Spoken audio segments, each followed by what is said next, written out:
पवित्र श्रीमद् भागवत गीता, पवित्र चारों वेद, पवित्र कुरान शरीफ, पवित्र बाइबल, पवित्र गुरु ग्रंथ साहिब, पवित्र कबीर साहिब की वाणी में छुपे हुए गूढ़ रहस्य अर्थात तत्व को जानने के लिए कृपया अवश्य सुनिए जगत गुरु तत्वदर्शी संत रामपाल जी महाराज के मंगल प्रवचन। सत साहिब दर्शकों, जरा सोचिए, जब कोई व्यक्ति न केवल खुद साधना करे बल्कि दूसरों को भी भक्ति का मार्ग दिखाए, हजारों लोगों को दीक्षा दे, लेकिन जब खुद के जीवन में दुख, दर्द और बीमारी का पहाड़ टूटे, तब उसे पता चले कि जो साधना मैं कर रहा हूं वो कुछ भी नहीं है, तो वह क्या करे? दर्शकों, ऐसी ही कहानी थी पंजाब के रहने वाले जगत जी की। जगत जी वर्षों तक दिव्य ज्योति जागृति संस्थान से जुड़े रहे। उन्होंने न केवल स्वयं साधना की बल्कि हजारों लोगों को दीक्षा भी दी, लेकिन जब उनका खुद का शरीर बीमारी से टूटने लगा, मन असहनीय पीड़ा से भर गया और हर प्रयास व्यर्थ लगने लगा, तब उन्हें समझ में आया कि मैं जो भक्ति साधना कर रहा हूं वो ठीक नहीं है। लेकिन दर्शकों, आज जगत जी का कहना है कि जब से मैंने संत रामपाल जी महाराज से नाम दीक्षा ली है, तब से मुझे पता चल गया है कि शास्त्रों के अनुसार भक्ति क्या है। आखिर आज क्यों लोगों को दीक्षा दिलाने वाले जगत जी ने संत रामपाल जी महाराज से दीक्षा ली है? आखिर इसके पीछे की सच्चाई क्या है? आइए सुनते हैं जगत जी की कहानी, उन्हीं की जुबानी। सर नमस्कार। सत साहिब जी। सर क्या नाम है आपका? मेरा नाम जगत दास है, गांव बरगाड़ी, जिला फरीदकोट, पंजाब का हूँ। सर क्या काम करते हैं आप? पहले मैं बिजली बोर्ड में एजेई लगा हुआ था, वहाँ से रिटायर होकर अब घर में ही हूँ। संत रामपाल जी महाराज से कब जुड़े? संत रामपाल जी महाराज जी से मैंने 25 जनवरी 2013 को नाम दीक्षा ली है। संत रामपाल जी महाराज से नाम दीक्षा लेने से पहले आप क्या भक्ति साधनाएं करते थे? 1 जनवरी 1996 को मैंने दिव्य ज्योति जागृति संस्थान से नाम दीक्षा ली और वहाँ से ही मैंने जनवरी 1997 में प्रचार करना शुरू कर दिया और अक्टूबर 1997 में मुझे महाराज आशुतोष जी ने आगे नाम दीक्षा देने की अनुमति दे दी और ऐसे चलते चलते मैंने 2003 में अपनी नौकरी छोड़ दी और आश्रम में समर्पित हो गया। वहाँ प्रचार भी करता था, वहाँ सत्संग करता था और नाम दीक्षा भी देता था। सर आपने बताया कि आप पहले आशुतोष महाराज जी से जुड़े हुए थे।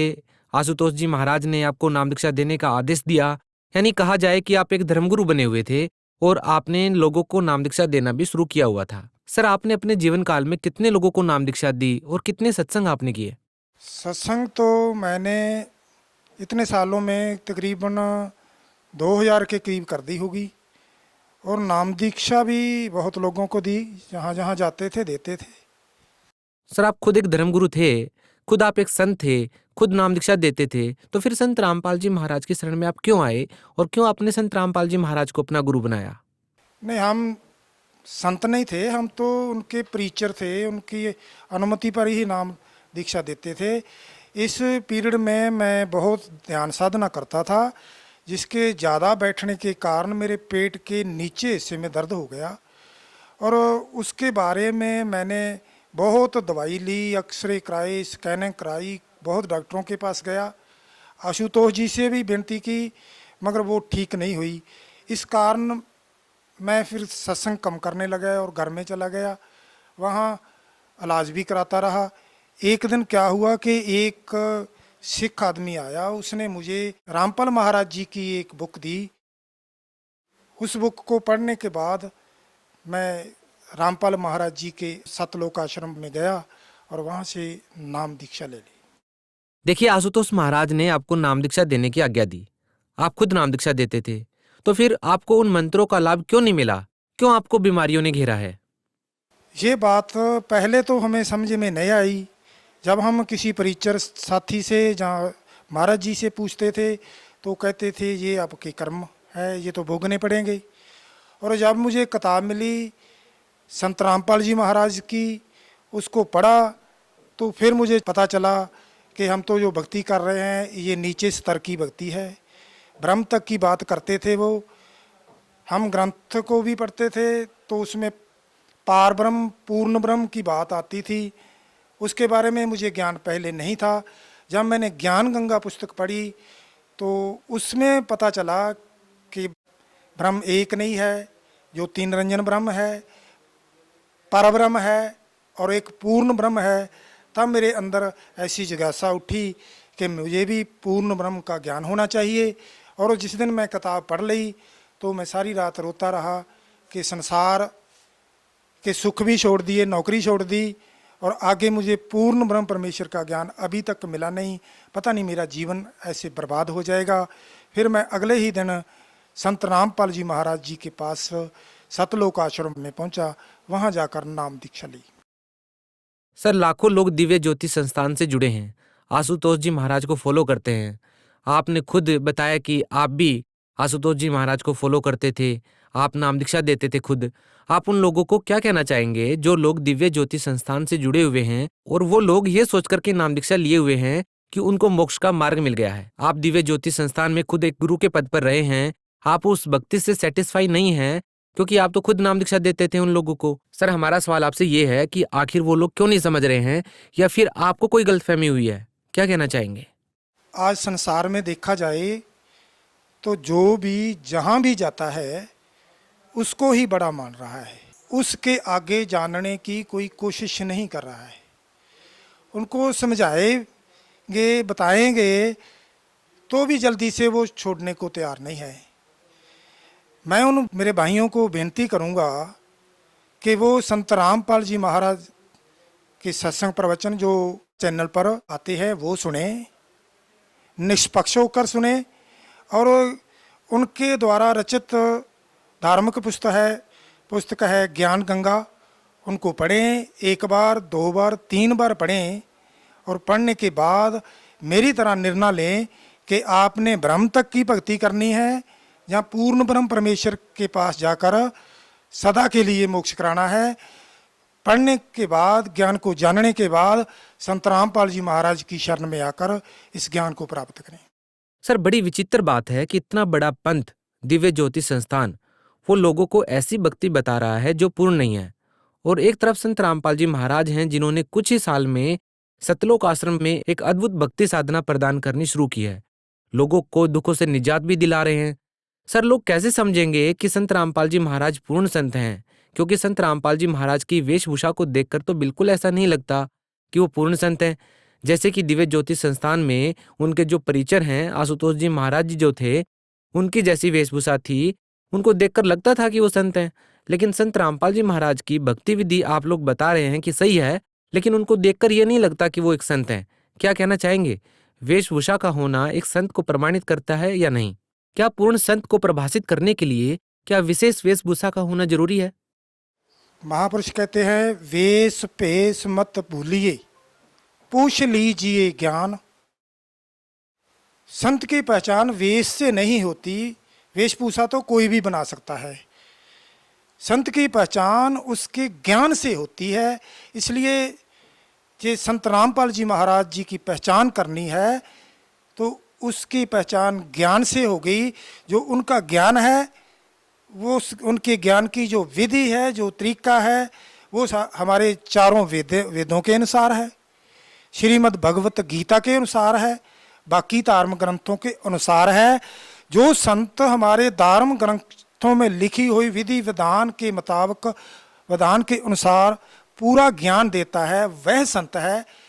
कोई वेशभूषा संत नहीं है, कोई चोला संत नहीं है, कोई उनका रहन सहन संत नहीं है। संत की पहचान उनके ज्ञान से होती है। सर, आप खुद दिव्य ज्योति संस्थान में परिचर रहे हैं, आपको इतनी सारी बीमारियों ने घेरा, आपने आशुतोष जी महाराज से पर्सनली जाकर के मुलाकात की, दुखों के बारे में आपने बताया, फिर भी आपको निजात नहीं मिली। संत रामपाल जी महाराज से नाम दीक्षा लेने के बाद क्या आपको उन दुखों से निजात मिल गई, छुटकारा मिल गया? मेरा जो पेट दर्द था, मुझे नहीं पता था कि गुरु जी से प्रार्थना करनी है। संत रामपाल जी महाराज जी से प्रार्थना करनी है। मुझे नहीं पता था, मैंने नहीं की। और जब मैं बाहर आया तो मुझे एक लिखा मिला शंका समाधान। वहाँ आया तो वहाँ आकर मैंने बताया कि मेरे पेट दर्द है। तो शंका समाधान में कहते जा आप इस दरबार में आ गए हो, पेट दर्द अब तो रहेगा नहीं। उस दिन के बाद आज तक मेरे कोई पेट दर्द नहीं हुआ। संत रामपाल जी महाराज से नाम दीक्षा लेने के बाद आपको और क्या लाभ मिले? लाभ तो अनेकों मिले हैं, मगर मैं एक दो ही बयान कर पाऊंगा, समा इजाज़त नहीं दे रहा है।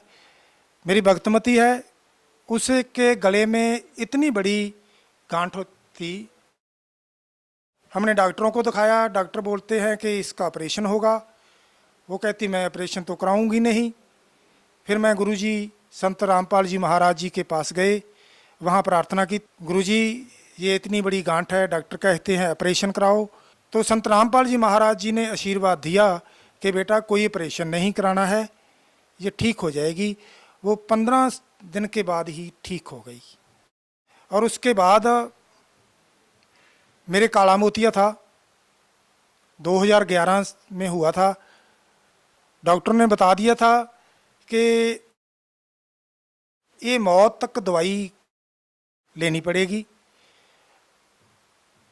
ये बीच में छोड़ेगा निगाह चली जाएगी, दोबारा नहीं आएगी, इसलिए मरण तक ये दवाई चलेगी, इसका और कोई इलाज नहीं है। मैंने संत रामपाल जी महाराज से प्रार्थना की, गुरुजी मुझे काला मोतिया है। तो गुरुजी कहते बेटा दवाई ले ले, ठीक हो जाएगा। मैंने दवाई लेता रहा और थोड़ा समय बीत गया तो मैंने तो ध्यान ही नहीं दिया। एक दिन सिर में बहुत दर्द हुआ, डॉक्टर ने चेक किया, वो कहता अपनी आँखों की दृष्टि चेक कराओ। आँखों की दृष्टि चेक कराई, मैं वही पर्ची लेकर गया तो डॉक्टर ने चेक करके कहा कि मुझे नहीं लगता कि आपको काला मोतिया है। कहता मैं एक चेक करता हूँ। जब उसने मेरे दवाई पा के चेक किया तो उसने कहा कि 2 टेस्ट और करेंगे जो बठिंडा से होंगे। मैं कहता हूँ कि 99% काला मोतिया नहीं है। तो जब मैं बाहर आया तो मुझे बाहर दिखाई नहीं देता था। मैं डॉक्टर के पास फिर गया तो डॉक्टर कहने लगा कि ये दवाई का 7 घंटे असर रहेगा, धूप में जाओगे दिखाई नहीं देगा, गांव जाना है तो किसी को बुला लो। मैं फिर वापस आया, मैं सोचता था किसको बुलाऊं। इतने में एक लड़का जो 12, 13, 14 साल का होगा, वो मेरे मोटरसाइकिल पर आके बैठ गया। कहने लगा अंकल कहाँ जाना है, बरगाड़ी जाना है? मैंने कहा हाँ बरगाड़ी जाना है। आपको मोटरसाइकिल चलाना आता है? वो कहता हाँ बैठो।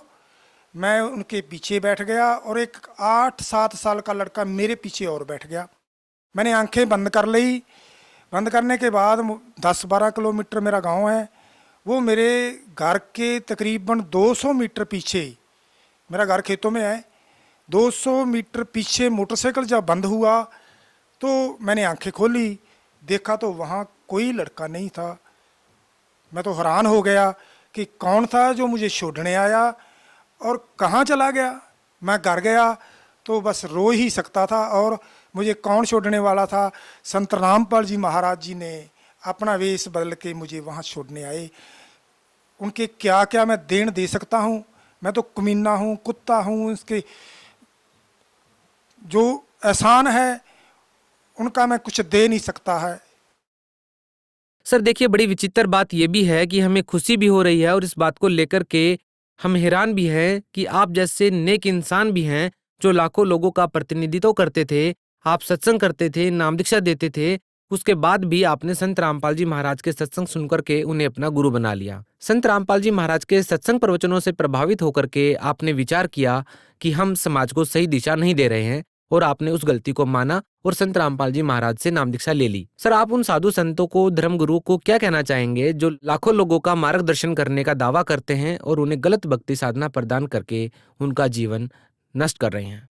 जो साधु संत समाज को ये सेध दे रहे हैं, ये तो लालच करके दे रहे हैं, फिर तो बात ही और है। ये उनके मन में है कि हमने समाज का सुधार करना है, हमने समाज को मुक्ति देनी है, तो मैं उन सब से प्रार्थना करूंगा कि मान अहंकार छोड़कर वो इस ज्ञान को अच्छी तरह पढ़ें, जानें और फिर इस नाम को प्राप्त करें। इस पूर्ण नाम को प्राप्त करने के बाद आपको कितनी अच्छी पदवी मिलेगी। आप सदा के लिए सतलोक चले जाओगे।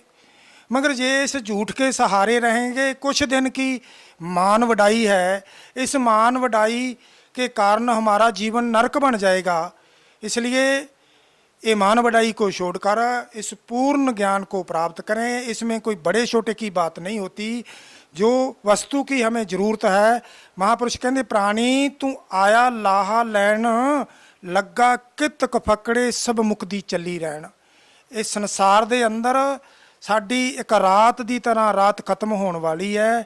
ਅਸੀਂ ਸਾਰੀਆਂ ਗੱਲਾਂ ਨੂੰ ਛੱਡ ਕੇ ਇਸ ਪੂਰਨ ਗਿਆਨ ਨੂੰ ਪ੍ਰਾਪਤ ਕਰੀਏ, ਸਦਾ ਲਈ ਸਤਲੋਕ ਜਾ ਕੇ ਮੁਕਤੀ ਪ੍ਰਾਪਤ ਕਰੀਏ, ਤਾਂ ਹੀ ਸਾਡਾ ਕਲਿਆਣ ਹੋਏਗਾ। सर, भगत समाज को आप क्या संदेश देना चाहेंगे? सभी भक्त समाज को मैं संदेश यही देना चाहूँगा कि आप अपने मन से पहले जहाँ आप जुड़े हैं वो बात निकाल दें कि ये बड़ा है, इससे बड़ा और कोई नहीं है, और जानने की कोशिश करें। संत रामपाल महाराज जी के जहाँ सत्संग सुने, सत्संग सुनने के बाद उसको पूरी तरह जान लें कि पूर्ण ब्रह्म का ज्ञान क्या है। उसके बाद ही संत रामपाल जी महाराज जी की शरण में आकर ये ज्ञान प्राप्त करें और मुक्ति को प्राप्त करें। जहाँ गया हुआ मनुष्य दोबारा इस संसार में नहीं आता, सदा के लिए मुक्त हो जाता है। ऐसा ज्ञान प्राप्त करें। जी, बहुत बहुत धन्यवाद आपका। सत साहेब जी। दर्शकों, अभी आपने सुने संत रामपाल जी महाराज से दीक्षा प्राप्त करके सुखी हुए भक्त के अनुभव। अब देखिए जगत गुरु तत्वदर्शी संत रामपाल जी महाराज के मंगल प्रवचन। खूब दूर कर देगा, वो बालक नहीं है। उसकी महिमा करो, उसका गुणगान करते रहो। आगे देखो, 58 पढ़ दी, अब 59 में, अब 59 नंबर हम पढ़ेंगे, 58 पूरी होगी। जिसने आसमानों और जमीन और जो कुछ उनके बीच में है सबको 6 दिन में पैदा किया, जैसा पवित्र बाइबल में लिखा है। फिर तख्त पर जा विराजा, वह अल्लाह बड़ा। अब इन्होंने यहाँ गड़बड़ कर दी। ये देखो 59 नंबर आयत है, ये है खबीरन भी ही खबीरन, अरमानो, अरमान माने दयालु, और वो कबीर। इन्होंने इसका अर्थ बड़ा कर दिया, वो अल्लाह बड़ा। यहाँ लिखना था वो अल्लाह कबीर है। 59वां पढ़ रहे, जिसने आसमानों और जमीन और जो कुछ उनके बीच में है सबको 6 दिन में पैदा किया। फिर तख्त पर जा विराजा, वह अल्लाह कबीर, ये लिखना था। दयालु है, रहमान है, तो उसकी खबर, उस कबीर नामक अल्लाह की जानकारी किसी बाखबर यानी तत्वदर्शी संत इल्म वाले से पूछ देखो। इन दोनों पवित्र सदग्रंथों ने रल मिलकर क्या सिद्ध कर दिया कि परमात्मा मनुष्य दृश्य है। पवित्र बाइबल में कहा है कि भगवान ने अपने रूप जैसे ही मनुष्यों को नर नारी करके उत्पन्न किया और 6 दिन में सृष्टि रची, 7वें दिन विश्राम किया। तो कुरान शरीफ ने भी यह सिद्ध कर दिया, उसका नाम बता दिया कि वो अल्लाह कबीर है और वो ही सब दुखों को दूर करने वाला, सबका पाप नाशक, वो अविनाशी परमात्मा है। कुरान शरीफ का ज्ञानदाता अपनी स्पष्ट कर रहा है कि उसके बारे में तो जानता नहीं। उसकी जानकारी, कबीर नामक अल्लाह की जानकारी किसी बाखबर से पूछो, तत्वदर्शी संत के पास जाओ। तो इससे सिद्ध है कि कुरान शरीफ का ज्ञान भी इनकम्प्लीट है। और यही पवित्र श्रीमद् भगवत गीता में गीता ज्ञानदाता 4थे अध्याय के 34वें श्लोक में कहता है कि अर्जुन, तू तत्वदर्शी संतों के पास जाकर उस परमात्म तत्व ज्ञान को समझ, उनको दंडवत प्रणाम करने से, कपट छोड़कर प्रसन्न करने से वो तत्वदर्शी संत तुझे तत्व ज्ञान का उपदेश करेंगे। और फिर कहा है 18वें अध्याय के 62वें श्लोक में, तू सर्वभाव से उस परमेश्वर की शरण में जा, उसकी कृपा से तू परम शांति को और सनातन परम धाम को प्राप्त होगा। तो दोनों पवित्र सदग्रंथ, पवित्र गीता और पवित्र कुरान शरीफ, ये दोनों का ज्ञानदाता एक ही है और वो किसी अन्य परमात्मा की तरफ संकेत कर रहा है। जिसके बारे में ये स्वयं भी अल्पज्ञ है, ज्ञान नहीं। तो इसी सिद्ध होगा कि दोनों ग्रंथ एक ही अल्लाह के दिए हुए हैं और वो किसी अन्य भगवान की शरण में जाने के लिए कह रहे हैं। उसी से पूर्ण लाभ जीव को प्राप्त होगा। उसका ज्ञान इस दास को है। ये हो तत्वदर्शी संत। अब चाहे सारा विश्व आ जाइयो।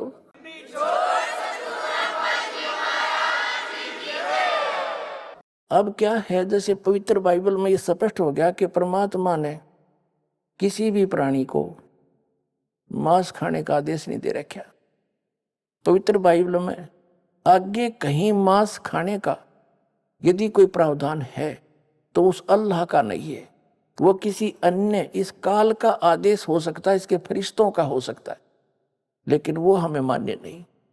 और उसको अगर हमने मान लिया उनके इस भगवान के छोड़कर अन्य का आदेश, तो ऐसी दशा होगी हमारी जैसे एक थानेदार दरोगा का एसएचओ का मित्र कोई व्यक्ति था, उसके साथ कोई पड़ोसी ने झगड़ा कर दिया और उसने अपने मित्र दरोगा से कहा कि मेरा पड़ोसी साथ के मकान वाला मुझे परेशान करता है, मैं क्या करूं, कुछ इलाज करो।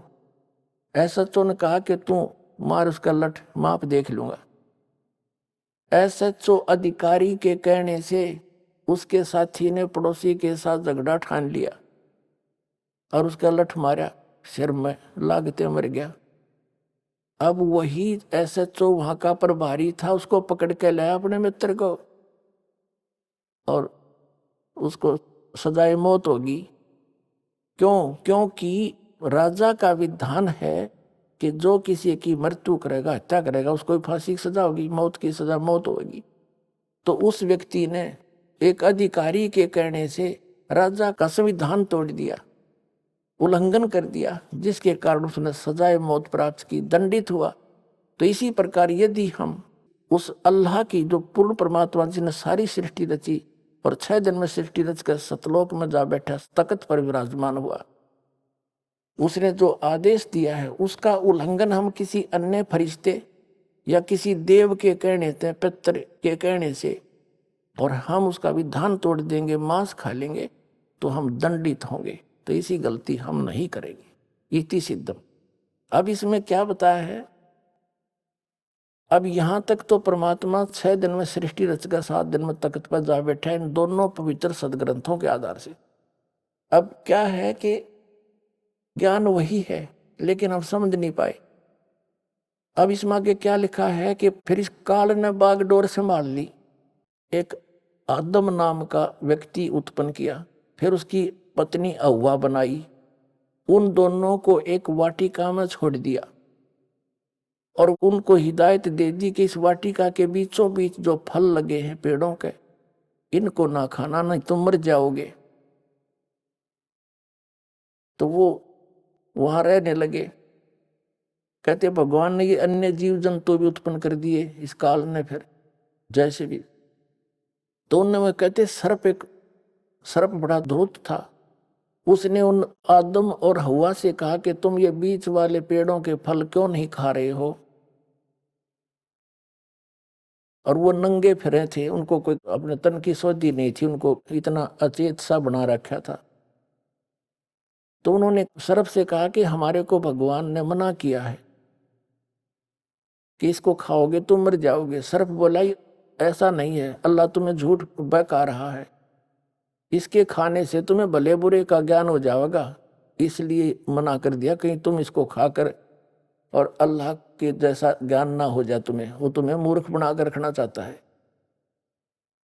तो उस औरत ने फल तोड़ दिया, आप भी खा लिया, अपने पति से भी खवा दिया। तो उन्होंने चेतना होगी, उनका नशा सा उतर गया, उन्होंने देखा तुम नंगे हो, तो उन्होंने वह अंजीर के पत्ते चौड़े चौड़े होकर उनका एक लंगोट बना लिया, आपस ने अपने गुप्तांग ढक लिए।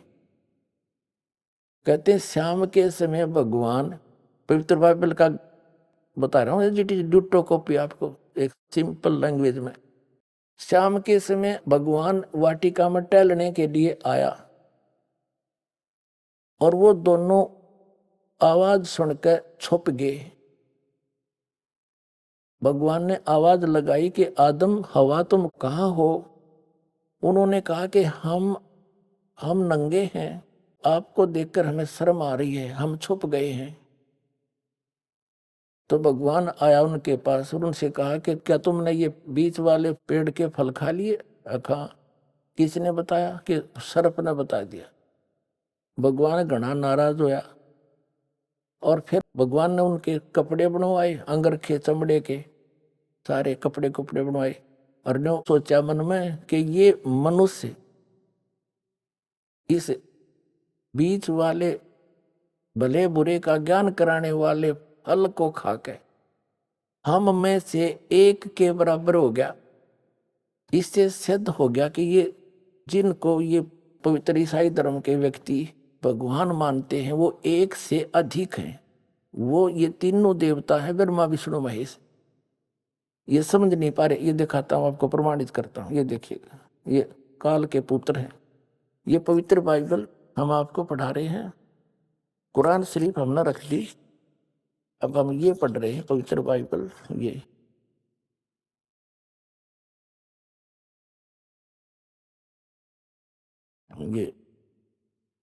पवित्र बाइबल संपूर्ण जीवन अध्ययन बाइबल, प्रबंधक संपादक डेविड स्टुअर्ट, अंग्रेजी प्रधान संपादक Donald C Stamps, MA MD, संयुक्त समाज, ऐसे सारा तुम पढ़ लो अच्छी तरह, USA से छपा है।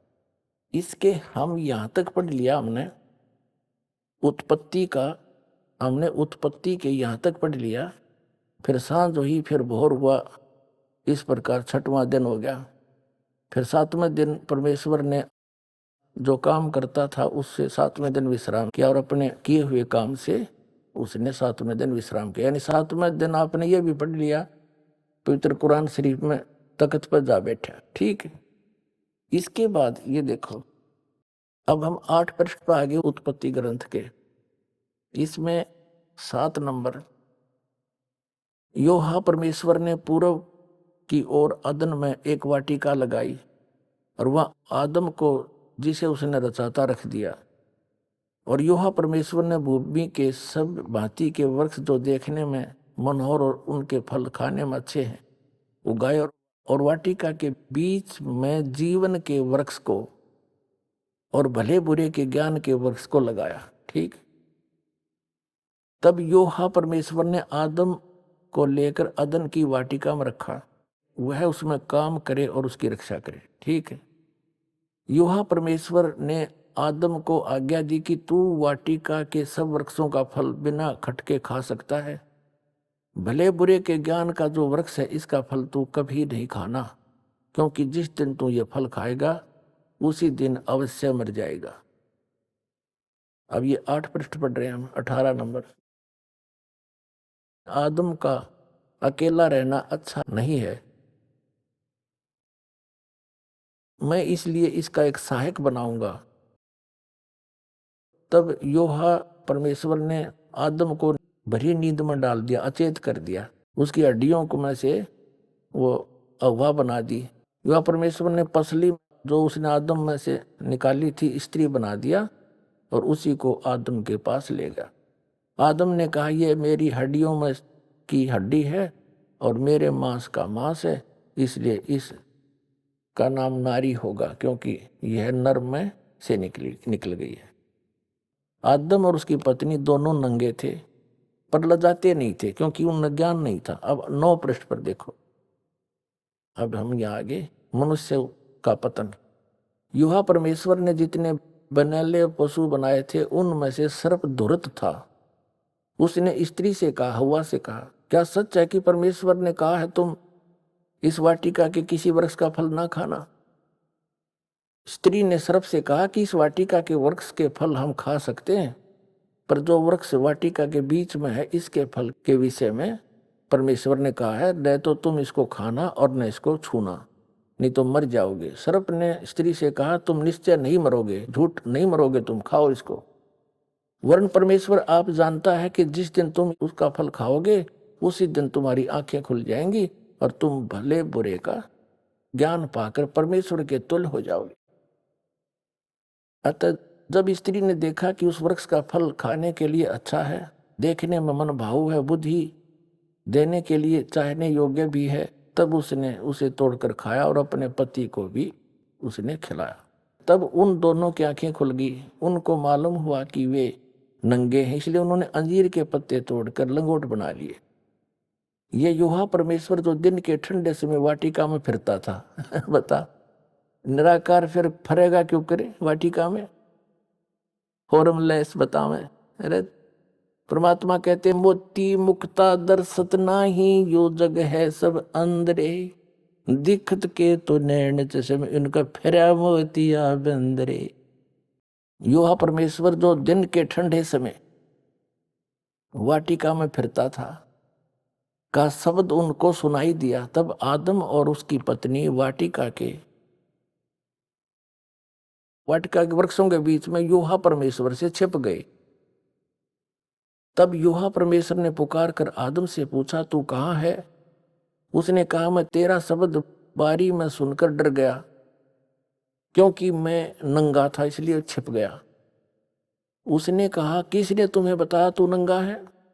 कति अज्ञानी, तेरे को किसने बता दिया तू नंगा है? देखो भगवान कह रहे हैं, जिस वृक्ष का फल खाने को मैंने तुझे मना किया था, क्या तूने उसका फल खा लिया है? आदम ने कहा, जिस स्त्री को तूने मेरे संग रहने को दिया है, उसी ने उस वृक्ष का फल मुझे दिया और मैंने खाया। तब यूहा परमेश्वर ने स्त्री से कहा कि तूने ये क्या किया? स्त्री ने कहा कि सर्प ने मुझे बहका दिया, तब मैंने खाया। अब डरते कहें बेचारे।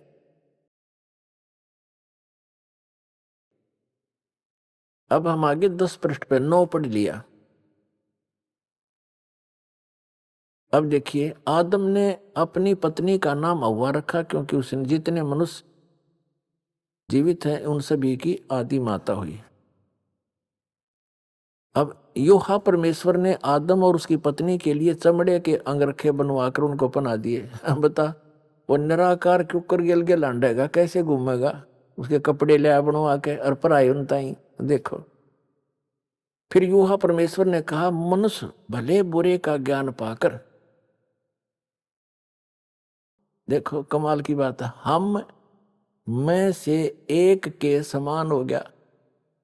इसलिए अब ऐसा न हो कि यह हाथ बढ़ाकर जीवन के वृक्ष का फल तोड़ के खा ले और सदा जीवित रहे। अपना आत्माओं, ये है निष्कर्ष इन सदग्रंथों का। अब जिसको ये अपना भगवान मानने हैं, कौन? ईसाई धर्म वाले।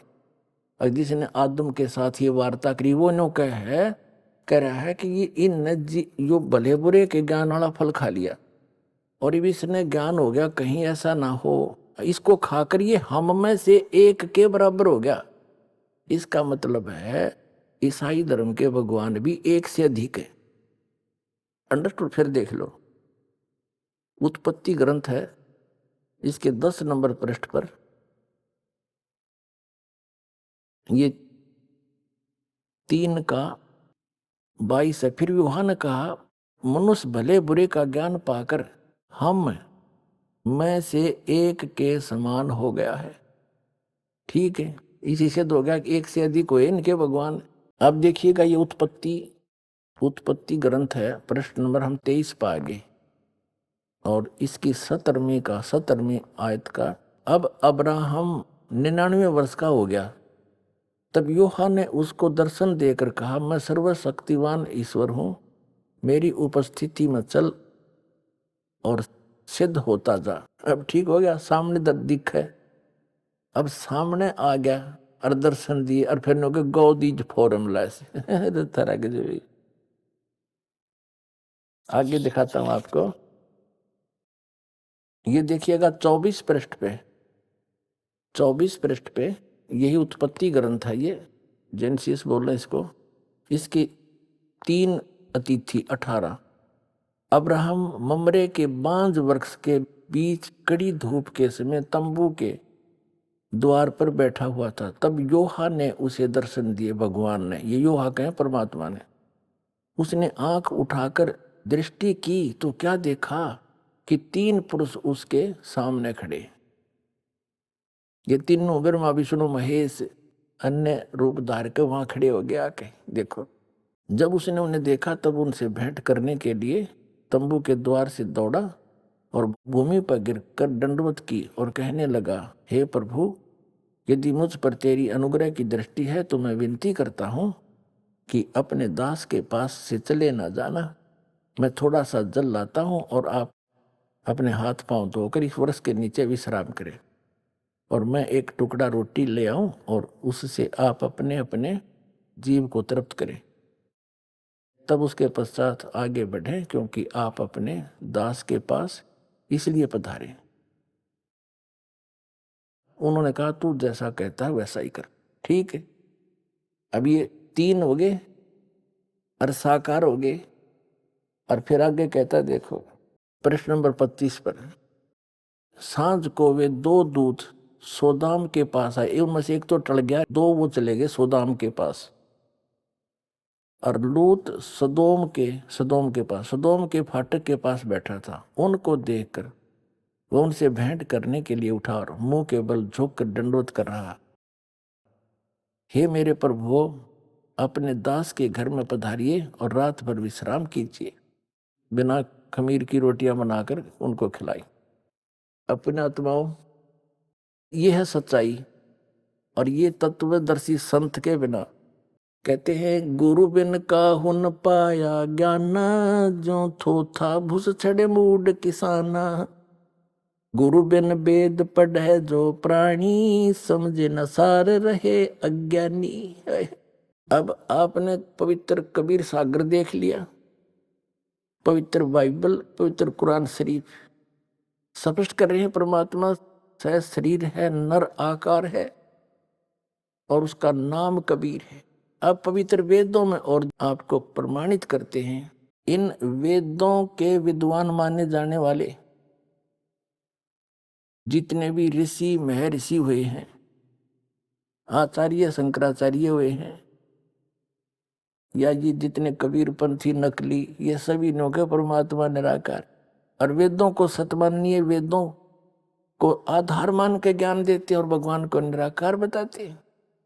एक महर्षि दयानंद आर्य समाज प्रवर्तक ने वर्तमान में इन वेदों का ठेका ले रखा था कि जो ज्ञान महर्षि दयानंद को है, विश्व में किसी को नहीं। ये वेदों के सही ज्ञाता है। और महर्षि दयानंद वेदों का कख भी पता नहीं था। वो निराकार बताओ भगवान को, और वेद क्या करें इन्हीं के अनुयायियों के। और महर्षि दयानंद का क्या अनुवाद है, तुम बताओ। इन अंग्रेजा की यह समझ में ना आई, तुम कह क्या रहे और वेद क्या बता रहे हैं। अगर ये दास अनुवाद करता तो ये आगे नहीं आने देते। नो कहे अनुवाद रामपाल के जाने संस्कृत ने उठपटांग कर रखी है, और इन अंग्रेजों द्वारा, इन इंजीनियरों द्वारा करा रखा अनुवाद परमात्मा ने इनके कर कमलों से। और इन सब से लिखवा रखा सच्चाई, इन्हें खुद पता नहीं इसमें क्या लिखा है। इसके लिए परमात्मा कहते हैं कि मोती मुक्ता दर्शत नाही, ये जगह सब अंधरे, और दिखत के तैन चश्मिन का फिरा मोतिया बंदरे। अब देखिएगा ऋग्वेद मंडल नंबर 9, इसके अंदर दिखाते हैं आपको। और ये किसका अनुवाद है? महर्षि दयानंद, इन आर्य समाजियों का, महर्षि दयानंद के अनुयायियों का। प्रकाशक है सर्वदेशी कार्य प्रतिनिधि सभा, महर्षि दयानंद भवन, रामलीला मैदान, नई दिल्ली से छपा है। अनुवाद करता मुद्रक है Prince offset printers, 1510 Pataudi house, Daryaganj, नई दिल्ली से। अब इसको आपका दिखाते हैं ऋग्वेद मंडल नंबर 9 सूक्त नंबर 86 का। ऋग्वेद मंडल नंबर 9 सूक्त 86 का मंत्र 26। इसमें वही प्रमाण जो का त्यों, वही प्रमाण जो कबीर सागर में धर्मदास जी ने बताया आंखों देख के, वो ज्यों का त्यों प्रमाण आपको इन पवित्र वेदों में मिलेगा। देखिएगा ऋग्वेद मंडल नंबर 9 सूक्त 86 का मंत्र 26 है। यहाँ है ये कबीर शब्द, हम इसको कबीर बोल रहे हैं, वह को हम वह बोलते हैं अपने देसी लैंग्वेज में, देसी भाषा में। यज्ञ करने वाले यजमानों के लिए परमात्मा, यज्ञ माने धार्मिक अनुष्ठान करने वाले यजमान माने भक्तों के लिए परमात्मा सब रास्तों को सुगम करता हुआ उनके विघ्नों को, संकटों को मर्दन करता है, नाश करता है, और उनको पवित्र करता हुआ और अपने रूप को सरल करता हुआ वह कांति में परमात्मा देखे। इन्होंने इस कबीर का इन्होंने ऐसे संधि छेद करके अर्थ कर दिया सर्वज्ञ, विद्युत के समान क्रीड़ा करता हुआ। या लिखना था वो कबीर देव वर्णीय पुरुष को प्राप्त होता है। वर्णीय माने अच्छे श्रेष्ठ पुरुष को प्राप्त होता है। अपनात्मा इन्होंने यहाँ कबीर का अपसर्ग लगा के कवि ही बना दिया, अर्थ कर दिया सर्वज्ञ। देखो ये कबीर अतो, इसका इन्होंने ये संधि छेद कर दिया। इसका अर्थ यहां लिखना था कबीर देव। बुद्धिमता ये थी, जैसे उदाहरण के लिए ये यजुर्वेद है, ये यजुर्वेद है, इसका ऊपर रह लगा है, इसको संधि छेद करेंगे इस रह को यहां लगा सकते हैं, दो अपसर्ग। जहां भी इस यजुर्वेद नामक ग्रंथ की महिमा होगी और वहां केवल यजु भी लिखा हो तो उसका अंडरस्टूड अनुवाद करता ने लिखना पड़ेगा यजुर्वेद। वो बुद्धिमान है अगर ऐसा लिखता है, इसका अर्थ कर दे यजु का, तो जिसकी महिमा बताई जा रही हो तो फिर उसका ज्ञान कैसे होगा, वो क्या चीज है, कोई पुस्तक है या कोई और वस्तु है। देखिएगा ये यजुर्वेद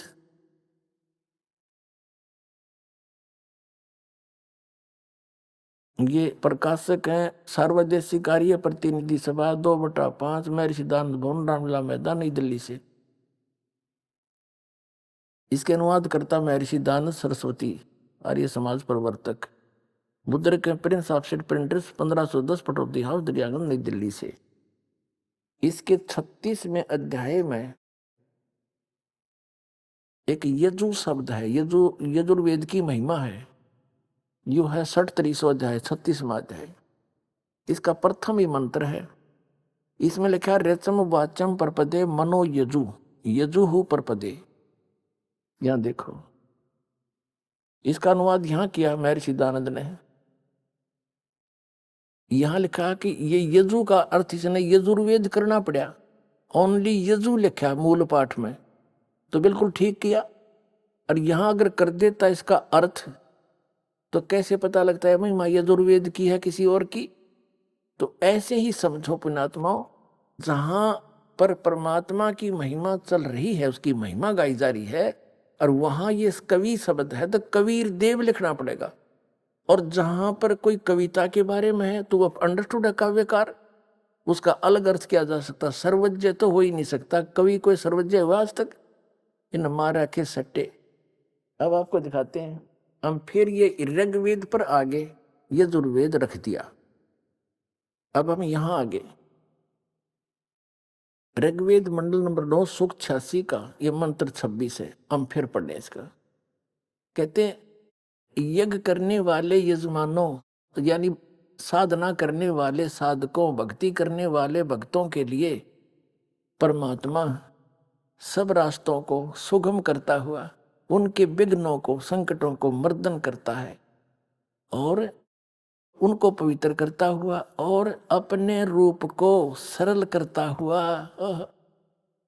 वह कांतिमान यानी तेजो में शरीर युक्त परमात्मा कबीर देव। यहां लिखना चाहिए हमने कबीर देव, बस हम कबीर साहब बोल रहे हैं, ये कबीर देव लिख दें, ये व्याकरण के ज्ञाता कबीर देव लिख देते, हम उसको कबीर देव बोला। हाँ कबीर देव माने परमेश्वर, कबीर साहब कह जाए, भाषा भिन्न है, बाकी उसी महिमा की, उसी परमात्मा की महिमा चारों वेद बता रहे हैं। कबीर साहब ने कहा था धर्मदास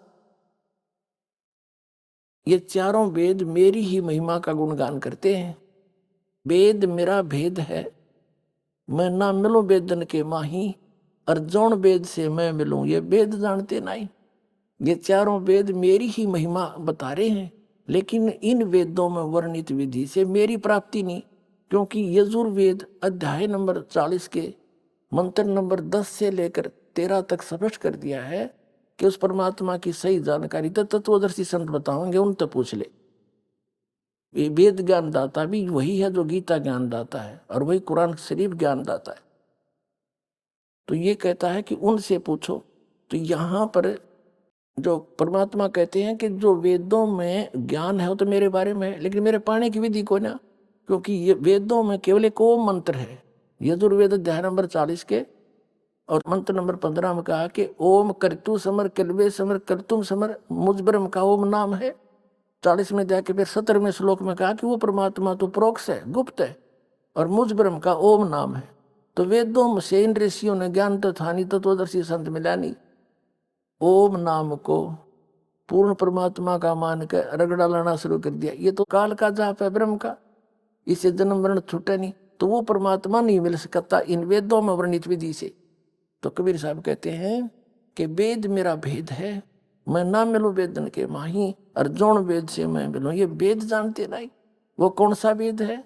श्रीमद् भगवत गीता अध्याय नंबर 4 के श्लोक नंबर 32 में कहा कि अर्जुन, जो सच्चिदानंद घन ब्रह्म ने यानी परम अक्षर ब्रह्म ने अपने मुख से स्वयं आकर के ज्ञान बोला है, वो तत्व ज्ञान है, और उसको मैं नहीं जानता। चौथे अध्याय के 34वें श्लोक में कहा कि उस तत्व ज्ञान को तू तत्वदर्शी संतों के पास जाकर समझ, उनको दंडोत प्रणाम करने से, कपट छोड़कर उसकी सेवा करने से तत्वदर्शी संत तुझे उस परमात्मा का उपदेश करेंगे, परम तत्व का। तो इसलिए कहते हैं गुरु बिन काहुन पाया ज्ञाना, जो थोथा भूसड़े मूड किसाना। गुरु बिन वेद पढ़े जो प्राणी, समझ अनुसार रहे अज्ञानी। ये सारे अज्ञानी थे, अभी तक वेद भी पढ़े थे। अब फिर क्या बताते कबीर साहब के जौन वेद से मैं मिलूं, ओ है तत्व ज्ञान, वो वेद जो भगवान ने स्वयं आकर बोला और इस दास के सामने उसने खोला। अरे बाप के सामने दास ने ढूंढा ठा दिया, और आप भर लो इसके हैं अपने भंडार परमात्मा की तरफ से।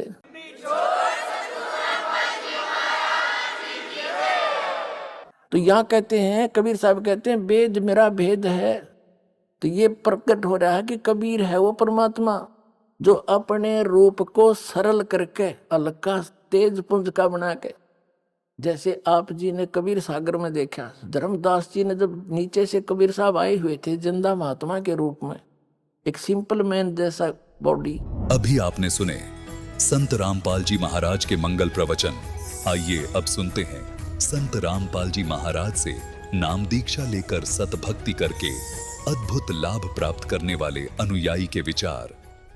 दर्शकों, मनुष्य अपने जीवन में तमाम भक्ति साधनाएं करता है, लेकिन फिर भी वह बुराइयों को छोड़ नहीं पाता। इसका मुख्य कारण यह है कि उसे सच्चे गुरु की शरण प्राप्त नहीं होती।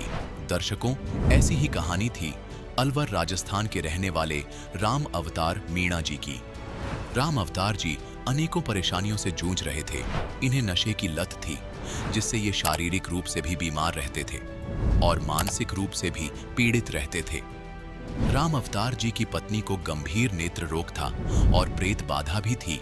इसको ठीक करवाने के लिए इन्होंने तमाम उपाय किए, लेकिन फिर भी इन्हें कोई राहत नहीं मिली। दर्शकों, आज राम अवतार जी का कहना है कि मेरी जिंदगी तब बदली जब मुझे संत रामपाल जी महाराज की शरण मिली।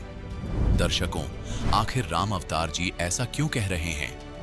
आखिर राम अवतार जी ने अपनी सभी भक्ति साधनाओं को त्याग कर संत रामपाल जी महाराज द्वारा बताई गई भक्ति साधना को क्यों अपनाया, और क्या उस भक्ति साधना को अपनाने के बाद इनकी सभी परेशानियां दूर हो गईं? आइए जानते हैं इसके पीछे की सच्चाई क्या है। सुनते हैं राम अवतार जी की कहानी उन्हीं की जुबानी।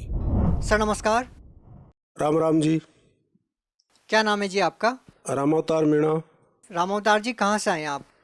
वैसे मैं रहने वाला अलवर जिले से हूँ, ग्राम दलालपुरा, राजगढ़ तहसील है। क्या करते हैं जी आप? मैं राजस्थान पुलिस में कांस्टेबल के पद पर हूँ जी। सर, संत रामपाल जी महाराज जी से नाम दीक्षा लेने से पहले आप क्या भक्ति साधना करते थे? संत रामपाल जी महाराज से नाम दीक्षा लेने से पूर्व जो अपने घरेलू जो भी साधनाएं थी, जैसे पीर की पूजा और वगैरह वगैरह, यही करते थे और कुछ नहीं करते थे, विशेष कुछ नहीं थी। सर, जब आप भक्ति साधना कर रहे थे, पूजाएं कर रहे थे, तो फिर संत रामपाल जी महाराज जी से नाम दीक्षा क्यों ली? इसके पीछे कारण है जी, जैसे कि मेरे तकलीफ थी, सुई सी चुभन होती थी मेरे शरीर में, किसी ने मेरे मूठ दबा दी थी, तो उसके प्रति मेरे को हमारे यहाँ हवलदार जी थे, उन्होंने मेरे से पहले संत रामपाल जी महाराज से नाम दीक्षा ले रखी थी। उन्होंने कहा था तू वहाँ चला जा संत रामपाल जी महाराज के पास आश्रम में, उनसे नाम दीक्षा ले लो, उसके बाद आपकी तकलीफ ठीक हो जाएगी। कर मेरे बच्चे को भी नक्सूरी आती थी, वो वहाँ जाने के बाद ठीक हो गई थी। कब नाम लिया था आपने? 2013 में। फिर उसके बाद मैं यहाँ से चला गया उनके साथ ही, और मैं नशा करता था, बीड़ी पीता था, शराब पीता था, मांस भी खाता था, सब कुछ करता था। इतना नीच प्राणी था मैं, दूसरे जीव की हत्या करवा के भी खा जाता था। फिर संत रामपाल जी महाराज के पास वहाँ पर गए थे हम नाम दीक्षा लेने के लिए आश्रम में। तो वहाँ पर जैसे ही फॉर्म भरवाया, रात को गए थे, तो रात को मैं खाना खा के वापस बाहर आ गया था, क्योंकि मेरे को बीड़ी की तलब थी, बीड़ी पी थी बाहर आके मैंने आश्रम से। सुबह फिर गया था तो मैं मुँह भी नहीं धोया, सीधा गया और फॉर्म भरा के मैंने मेरे को नाम दीक्षा लेनी है। अगर ये नियम है, नियमों का पालन सब होता रहेगा, क्योंकि जब अपन को अपने प्राण निकलते हैं ना, तो अपने प्राण बचाने की पहले सोचते हैं। तो मन की कुछ भी हो, कुछ भी नियम मैं पालन कर लूंगा, लेकिन मेरे को एक बार नाम दीक्षा दुआओ। सर आपको ऐसा क्यों लगा, जो आपको समस्या थी, जो आपके शरीर में चुभन होती थी, कि वो संत रामपाल जी महाराज जी से नाम दीक्षा लेने के बाद ठीक हो जाएगी? वो हवलदार जी का बच्चा भी तो था, उनके नक्सूरी आती थी, उनका भी ठीक हो गया था। उन्होंने कहा कि मेरे भी दिक्कत थी, मैंने खूब इलाज करा लिया, नहीं पार पड़ी, इनसे नाम दीक्षा लेने के बाद ठीक हो गई, तू भी वहाँ चला जा, तेरा इलाज हो जाएगा। सर बहुत से श्रद्धालु ऐसे भी हैं कि वो ये कहते हैं कि हमको लगता है कि उनकी भक्ति सही है, हमने इसलिए उनसे नाम दीक्षा ली। लेकिन आप कह रहे हैं कि आपके जो दोस्त थे, उनके जो बेटे थे, उनको लाभ मिला संत रामपाल जी महाराज जी से नाम दीक्षा लेने के बाद, इसलिए आपने नाम दीक्षा ली। क्या ज्ञान भी पहले आपने समझा था, या फिर केवल अपना जो रोग था उसको ठीक करवाने के लिए ही आपने नाम दीक्षा ली? पहले तो रोग ठीक कराने के लिए लिया था जी, ज्ञान में जानता ही नहीं था शास्त्र क्या होते हैं क्या नहीं होते। लेकिन फिर संत रामपाल जी महाराज से नाम दीक्षा लेने के बाद में पता चला कि शास्त्रों के अनुसार सत भक्ति संत रामपाल जी महाराज जी करवा रहे हैं। अच्छा सर, आपने बड़ी बेबाकी से इस सवाल का जवाब दिया कि आपने कोई ज्ञान नहीं समझा था, केवल अपनी शारीरिक समस्या के समाधान के लिए आपने संत रामपाल जी महाराज जी से नाम दीक्षा ली। आपसे जानना चाहेंगे कि संत रामपाल जी महाराज जी से नाम दीक्षा लेने के बाद आपको और क्या लाभ मिले? संत रामपाल जी महाराज से नाम दीक्षा जैसे मैं लेने के लिए गया था, तो संत रामपाल जी महाराज ने मेरे को आशीर्वाद दिया था। आशीर्वाद देते ही मेरा ऐसा हुआ कि कोई चीज़ मेरे शरीर के अंदर से बाहर निकली है। और उसके बाद जब मैं वो भक्ति करने लग गया, तो मेरे पत्नी है, इनके आंखों में सफ़ेदी आ जाती थी चुभन होके। जैसे रात को चुभन होनी चालू हो गई तो सुबह तक आंख सफ़ेद मिलेगी, और वो लंबे पीरियड तक ठीक नहीं होती थी, क्योंकि प्रेत बाधा थी इनको, उसकी वजह से आंखें खराब हो जाती थी। तो मेरी नाम दीक्षा लेने की वजह से इनकी वो आंखें ठीक हो गई। इनकी आंखें ठीक हो गई तो इनसे भी फिर मैंने कहा कि आप भी सतगुरु महाराज से नाम दीक्षा ले लो। तो फिर इन्होंने भी एग्री हो गए और सतगुरु रामपाल जी महाराज से नाम दीक्षा ले ली। इनको दिखना बंद हो गया? बिल्कुल, मतलब 30-40% दिखता था। सर इनसे बातचीत कर सकते हैं हम? हाँ बिल्कुल कर सकते हो जी। क्या नाम है आपका? कलावती देवी। क्या आपके जो पति बता रहे हैं, आपको जो समस्या थी, क्या संत रामपाल जी महाराज जी का नाम दीक्षा लेने के बाद आपकी ठीक हुई है? हाँ जी ठीक है। क्या कम दिखता था आपको पहले?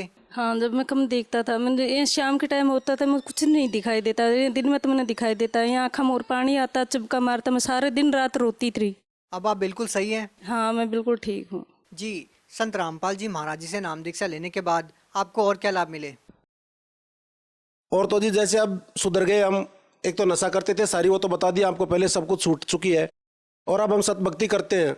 अब और जैसे हमारे पुलिस डिपार्टमेंट में भी हैं, वो तो अब उनके तो वही सिस्टम चलता है, आओ किसी कार खाओ। लेकिन मेरा जी नहीं मानता, मैं किसी की चाय तक नहीं पीता जी। अब इससे ज़्यादा तो और एक इंसान में क्या सुधार हो सकता है? सर देखिए, ये एक पर्सनल सवाल है, पता नहीं टीवी चैनल पर आप इस बात का जवाब देना चाहेंगे या नहीं। संत रामपाल जी महाराज जी से जो भी नाम दीक्षा लेता है वो रिश्वत नहीं लेता है, चोरी नहीं करता है। आप इस बात को स्वीकार करते हैं कि आप रिश्वत नहीं लेते हैं, आपने संत रामपाल जी महाराज जी से नाम दीक्षा ले ली है, क्योंकि उनके अनुयायी न तो रिश्वत लेते हैं न नशा करते हैं। हाँ जी 100% जी, मैं किसी की चाय तक नहीं पीता। जैसे कोई कहता है वहाँ पर, अब भाई हमारी चाय पी लो, हम चाय लेके आए, मैं कह देता हूँ मैं चाय पीता ही नहीं वहाँ। सर इस बात पे विश्वास करना इसलिए मुश्किल है कि जिस तरह से हम देखते हैं, अपने आप में विश्वास करना मुश्किल है कि आप कोई रिश्वत नहीं लेते हैं या कोई भी ऐसा काम नहीं करते हैं जो समाज के लिए गलत है। इसके पीछे सर ये कारण है कि जैसे मान लो अपन को पता लग जाता है कि इस तार के अंदर करंट आ रहा है, मैं इसको हाथ नहीं लगाऊंगा। अनजान पड़े में, जिसको ज्ञान नहीं है वो हाथ लगा देगा। अब मुझे पता है कि इसका क्या कारण है, क्योंकि जैसे हम किसी से भी रिश्वत लेते हैं तो हमें उसका अगला जन्म में कर्जा एज इट इज चुकाना पड़ेगा। यह हमें ज्ञान हो चुका है। हम क्यों कर्जा आगे ले, क्यों हम एडवांस के लिए हमारे लिए खाई खो दें, क्यों हम मरने का काम करें? जो अगले जन्म में उसके दर पर चाहे कुत्ता बनो चाहे पशु बनो, उसका हमें कर्जा चुकाना पड़ेगा। तो हम कर्जा ले क्यों, जो उसका हम चुकाना पड़ेगा। हाथ जोड़ के मना कर देते हैं ना अगले को।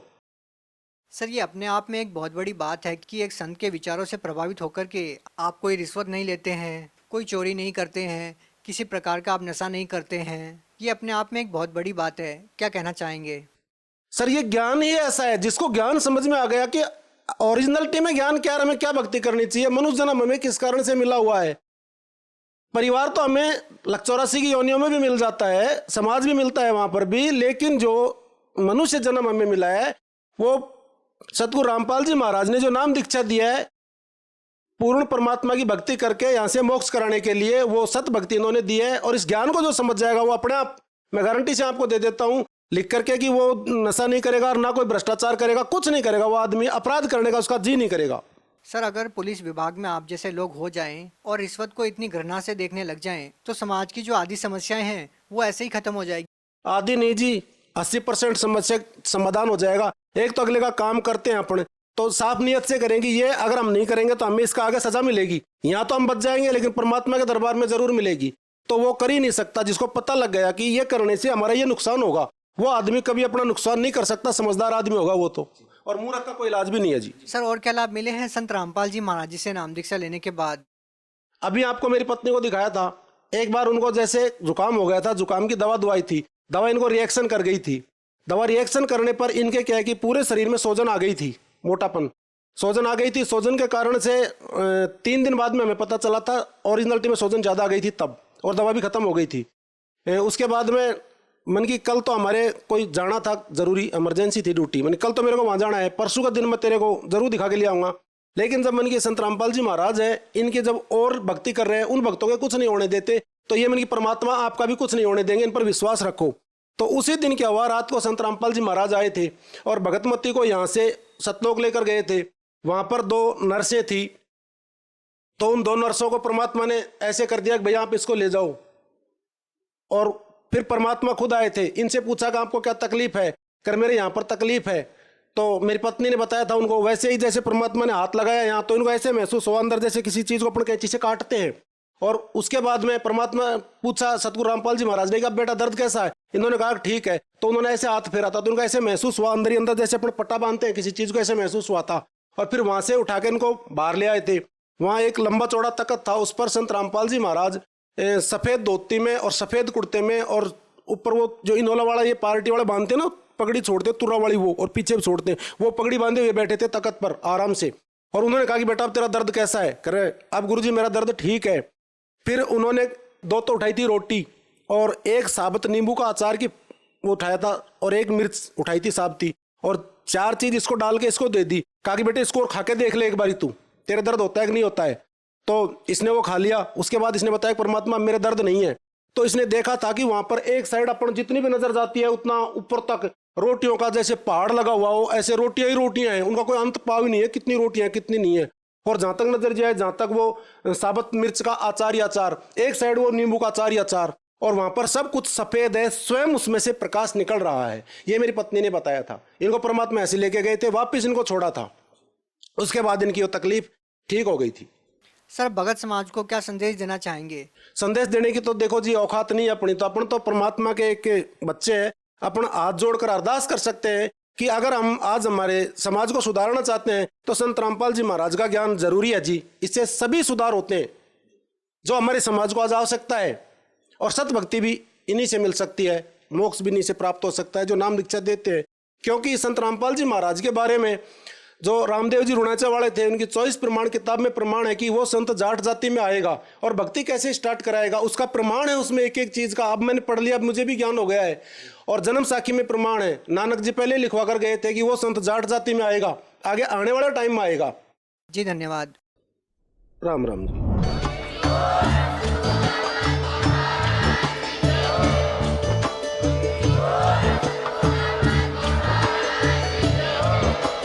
आप सुन रहे थे जगत गुरु तत्वदर्शी संत रामपाल जी महाराज जी के मंगल प्रवचन। अधिक जानकारी के लिए विजिट कीजिए हमारी वेबसाइट www.jagatgururampalji.org। संत रामपाल जी महाराज जी के शुभ आशीर्वाद से पूरे विश्व भर में 500 से भी ज्यादा नाम दीक्षा केंद्र हैं, जिन पर संत रामपाल जी महाराज जी द्वारा ऑनलाइन निशुल्क नाम दीक्षा दी जा रही है। अपने नजदीकी नाम दीक्षा केंद्र का पता करने के लिए संपर्क करें।